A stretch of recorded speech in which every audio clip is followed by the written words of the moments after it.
If you've ever felt like you couldn't spend your own money, like you had to ask permission to buy a Starbucks coffee, like you would get in trouble if you spent money on yourself, the money that you earned. If you've ever felt controlled this way financially, you're probably being financially abused. My name is Ro. I'm a certified life coach. I help people heal from narcissistic abuse. I have 15 years experience in narcissistic abuse, and I'm here to help you.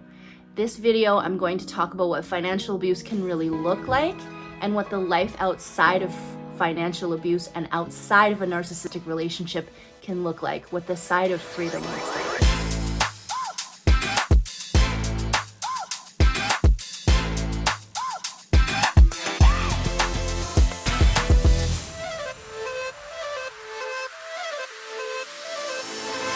We are going to get some pizza.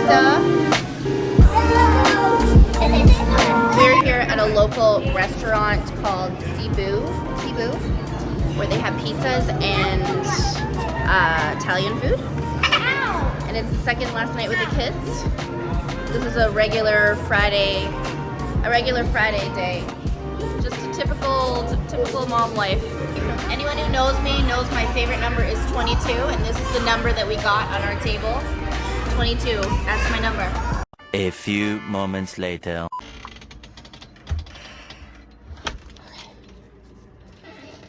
Okay, so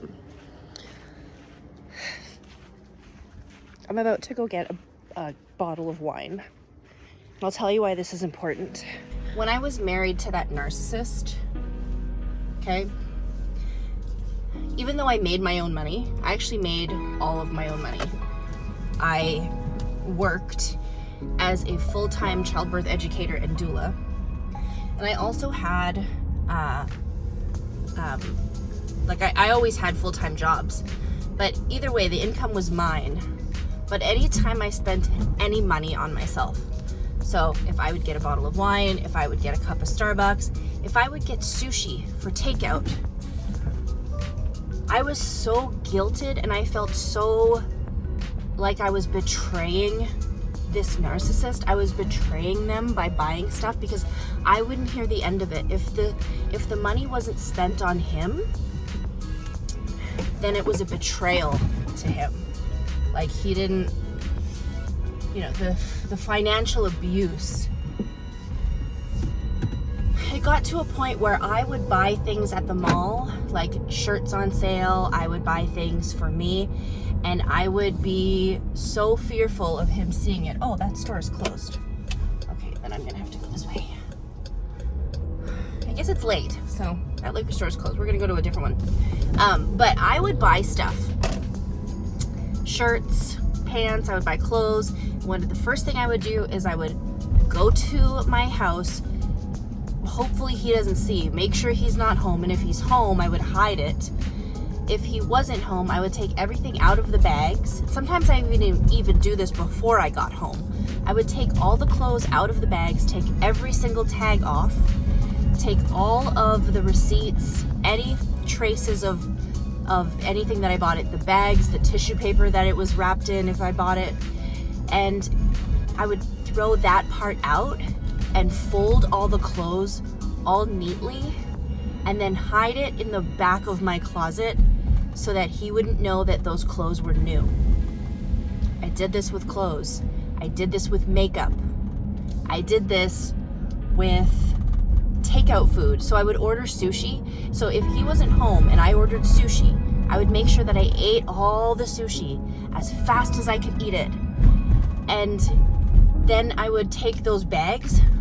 So I would eat all the sushi as fast as I could. Then I would take the remnants and the containers and the chopsticks and all of that sort of stuff, and I would double bag it in 2 or 3 grocery shopping bags, grocery store bags, and I would wrap it and throw it in the neighbor's garbage.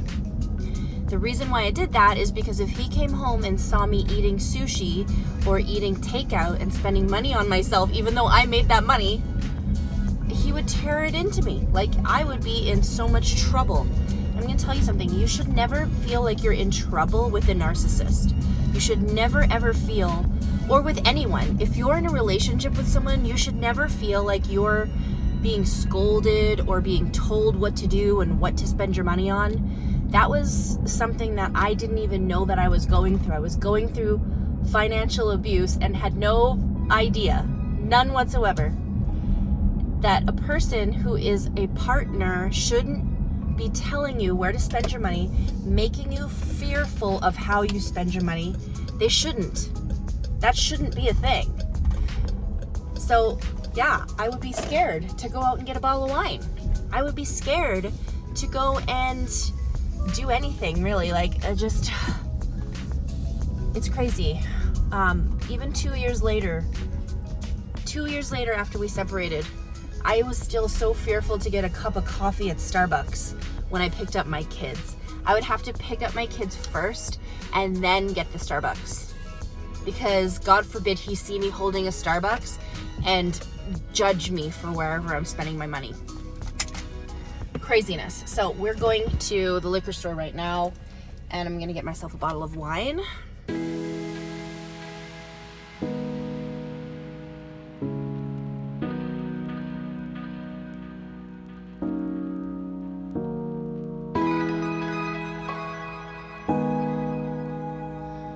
Okay, so that was easy.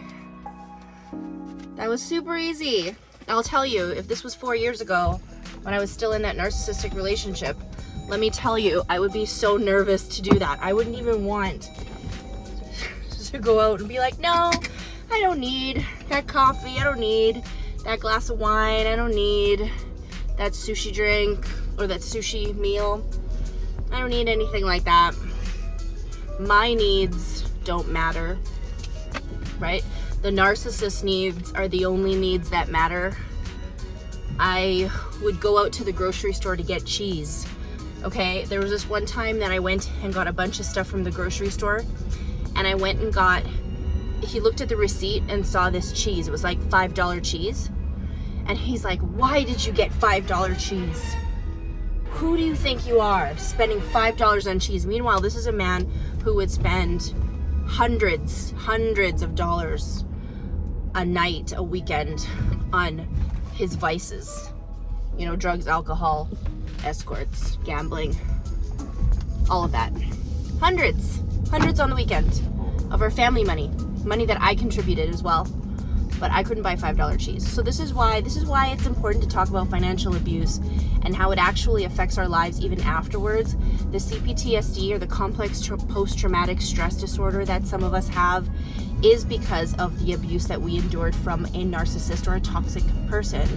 And if it's financial abuse, we might actually have, like for me, I had a really hard time spending money on myself. Getting that bottle of wine, which was only $15, that was really hard for me to do a couple years ago, even when I was out of the relationship. Really hard for me to do. Now it's like, whatever. I can indulge, I can self-care, I can promote self-love, and practice gratitude and not live in scarcity, live in abundance, and know that I can afford these things because I'm working on myself. One thing with the narcissist that I married was he lived in this scarcity world where all he wanted to do was pinch every single penny, but yet he would spend tens of thousands of dollars at the casino. Tens of thousands of dollars at the casino. It's insane to me how this is a thing, and how narcissists have such a double standard. The rules don't apply to them when they even make up the rules. A budget is just for them. That's financial abuse. Me being able to take my kids out for pizza night, that is something that I want to do. But if I was still married to that guy, I would be completely, like, he would tear me a new one just taking my kids out for pizza. He would say, well, how much did that cost? And maybe we should go to Domino's instead. Why didn't you look for coupons? Why didn't you find a deal? He would pinch all these pennies everywhere we went, anywhere we went, so that he could spend money on his vices. Drugs, alcohol, escorts, and gambling. That's all he cared about. If I spent any of his precious money on anything that didn't have to do with drugs, alcohol, escorts, and gambling, I was frivolous with our money. I was frivolous, a gold digger. His mom called me a gold digger. And I bought $15 wine, so